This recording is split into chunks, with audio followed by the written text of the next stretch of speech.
Hi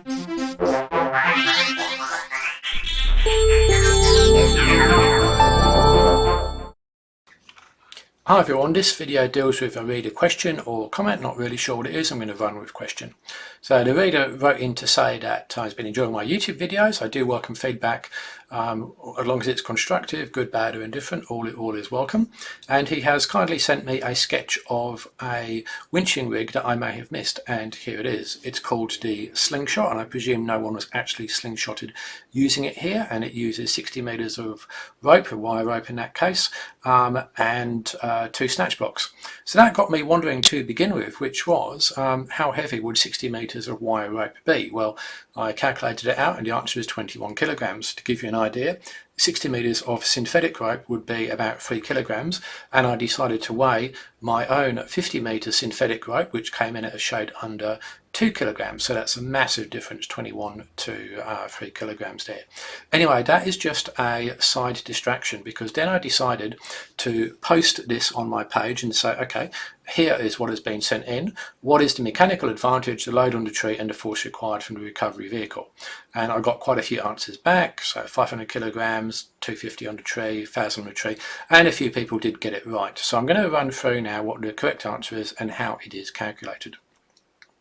Alright, so we're going to start as usual with our vehicle, our casualty, which is stuck, requiring a force of 1000 kilograms to move, and we are going to recreate the diagram here. We're going to run a cable out from the anchor, put it around the snatch block, connect that to the casualty, back up towards the anchor around another snatch block, connect that snatch block to the anchor point, connect that to the car, and there we have it.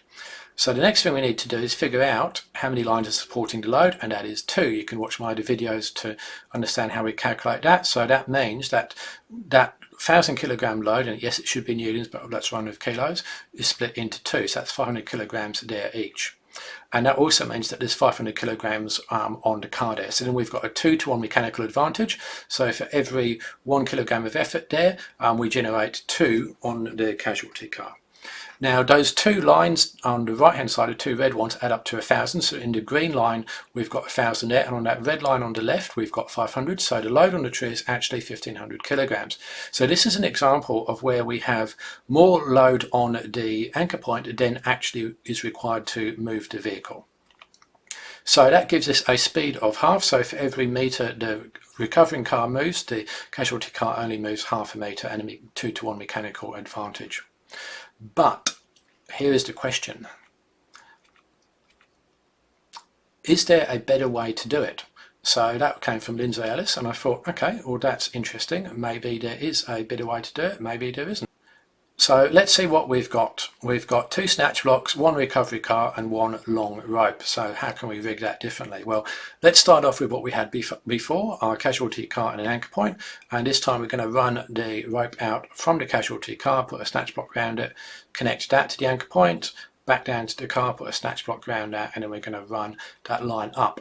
So that is a bit of a different configuration using exactly the same materials. So how's that different? We now have 3 lines supporting the load. So if we not allow for friction, then that gives us 330 kilograms each, which has a couple of important differences. One is that we've only got 666 load on the anchor point, which means that we've actually reduced the load on the anchor point very significantly, which is good.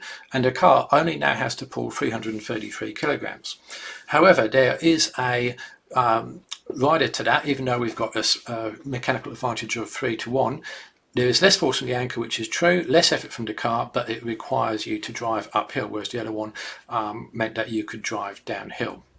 So I hope you found this little run through interesting. I do welcome feedback from readers, so please subscribe to my channel and keep watching for more content on cars, 4-wheel drives, towing and whatever else I can find out interesting.